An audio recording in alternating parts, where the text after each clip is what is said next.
This is Darius from therabbitpad.com, and in this video, I'm going to show you how you can control which apps open when you log in on your Mac. If you want to control which apps open when you log in to your Mac, this is what you do. You go to Settings, then click on General, then click on Login Items. Here at the top, you will see a list of apps that open when you start your Mac. In my case, I have 3 applications that open. If you want to remove one, just click that application and then click the minus button. If you want to add an app, click the plus button and then add whichever app that you want to add. So I'm going to go ahead and put Flux back.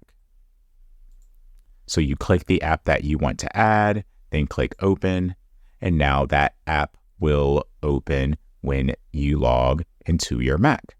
So this video shows you how to control which apps open or don't open when you log into your Mac. If you found this video helpful, please click that like button and subscribe to this channel to view more helpful videos in the future.